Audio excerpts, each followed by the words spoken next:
Why did it have to happen like that? Why did it have to happen like that? We were up 7-0. We were up 7-0 in this ball game. And that's what happens? We win 9-7. We find a way to hold on. It should have never gotten like that. It should have never.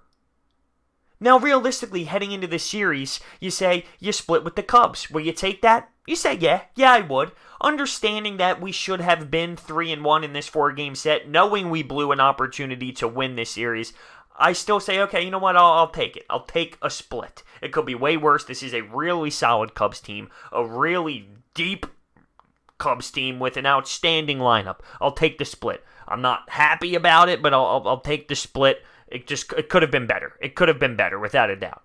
There's a little bit of nastiness left in my mouth just based off of knowing we should have won 3 games. But it is what it is. Way worse positions to be in than the one we're in now. 29-21 after 50 games into the season. But the way we attacked early, Bryce Harper RBI knock, JT Realmuto homer, Segura homer, scoring in other facets of the game. We're up 7-0 after 4 innings. I mean, really. And we pull Aaron Nola after 5 1/3. I know Aaron Nola started out stronger than he finished, but if I'm Gabe Kapler, I don't want to dive into my bullpen so early. What has shown Gabe Kapler that this bullpen can really shut the door? Now, we shut the door, but we were all like this the entire time. I thought we dove into our bullpen way too early. Whether Aaron Nola had his full stuff or not, he's your ace, right? He's your ace, so we say. You got to let the kid go out there and keep grinding through it so we don't have to abuse our bullpen. You say, Broads, are you really abusing your bullpen when guys are throwing 11 pitches? Yes. If you've seen this team throughout this series, yes, 11 pitches. Apparently, some guys are going to be shut down for 72 days. So yes, I do think that we attacked this bullpen way too much today. And as for Gabe Kapler as a whole, I think this series was atrocious by him. This was last year's Gabe Kapler. This was last season's Gabe Kapler, this 4-game set. He's done such a better job all season long. This series was actually abysmal when it came to this pitching staff and this bullpen. It's a joke. I hated Gabe Kapler all 4 games. I hope he puts this away and we move forward. But I don't know why that would happen. This is his philosophy and this is how it's going to be used. So now I expect to see this again moving forward. But it's crazy because before this series we haven't seen it to this degree. Maybe one other time. But why in the last 4 games has it happened almost every single damn night? I despised what Gabe Kapler did today when it came to pitching. I know Aaron Nola wasn't perfect, but I don't want to abuse the bullpen and use that many bullpen pitchers in a game like this when I have Aaron Nola out there. I just have to trust my guy to go out there and do it. But then he keeps Pat Neshek in when the dude's getting rocked. And let's talk about Pat Neshek. Let's talk about Pat Neshek. The guy who never wants to pitch, the guy who never wants the ball, the guy that needs 50 days rest in between pitches. How was that, huh? He gets clobbered. What a nightmare. What a joke Pat Neshek is. He's a prima donna. He really is. He never wants to pitch. His arm's never ready. He needs to make sure he's comfortable before he goes out there every single time. Was 50 days rest enough? Because that's what it was. Clearly it wasn't. He was getting murdered. But how long did Gabe Kapler keep him out for? He was a nightmare. I thought Seranthony Dominguez was off. I don't know what the hell was happening to Seranthony Dominguez. Alvarez came in. Hector Neris, listen, I've been on the record saying I want Hector Neris in closing situations. He grinded his out, and it got way too uncomfortable. There's no denying that. I was sitting there like, okay. But I've been saying I wanted Hector Neris in save situations, and he puts us in the best position to win, so I'll live and die by that. And as ugly as it got, as close as it got, we came out with the win. But in the 7th and the 8th and the 9th, the Cubs were pushing. They were surging. They were literally coming at us as hard as they possibly could, and we just hold them off. But it's ridiculous to think that a 7-run lead after 4 innings, it's crazy that it got to the point that it actually got to. How? Lack of focus? Once you had the big lead, lack of focus? The bullpen coming in, and I can't get over Pat Neshek. It's almost laughable what this dude is all about. How he never wants to pitch. How he's never feeling good. How he needs to make sure his body feels comfortable before he ever pitches. I just don't understand how he goes out there and throws that type of game. How he throws that type of game today. It was a mess. Lester, he didn't have a great game, though. I thought he would perform better than he did. He only went 4 innings. He allowed 7 hits, 4 earned runs.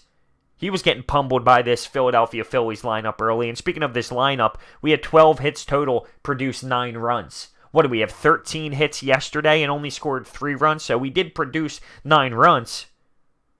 And thank the Lord, because we clearly needed it. Allowing 7. But Bryce Harper goes 1 for 4 and a walk, and he had a big RBI early in this game to kind of get the rhythm going, to get the fellas going and producing runs early for this team. Rhys Hoskins, this slump is something else. He's 1 of 3 with a walk. He's just not been himself. There's no denying that. Rhys Hoskins hasn't been Rhys Hoskins. He hasn't been at his top of his game in quite some time, and we need him to pop out of that slump that he's in. Segura had 2 hits. McCutchen had 2 hits and a walk, so he was on base 3 times. Scott Kingery produced 2 hits. We had Odubel back in the outfield today. I want Scott Kingery to play. I'm not a big Odubel fan, but find a way for Scott Kingery to get in the lineup, and I'll be happy. Today he played second. Sean Rodriguez played third as Franco sat on the bench today. But even Sean Rodriguez got on a couple times as well. 2-2 in this series. And by the way, Cole Irvin gets sent down. And there's been a report that Nick Pivetta or Vince Velasquez is going to start the next spot in the rotation. I think that's trash. I really do. I'm not a Nick Pivetta guy. I'm not a Vince Velasquez guy. But Cole Irvin was very solid in his 2 starts before the Cubs. And you're just going to crush a rookie in his 3rd start ever because he went up against the Cubs when he went up against that type of lineup? Come on. I mean, listen. He's on a short leash, but he's on a longer leash than, say, Vince Velasquez is or Nick Pivetta. I'm sorry, but I disagree with that because there's no way he's done a trash job. He hasn't done a trash job to get sent down. I think I give him another chance, another opportunity over Vince Velasquez or Nick Pivetta any single day of the week. I disagree with that out of the Phillies organization. I don't like that move. But we split the series 2-2. And we move on to Milwaukee, which is going to be a really, really hard thing to do. They just came into our stadium and rocked our world. So now we go into theirs and see if we can make some sort of noise.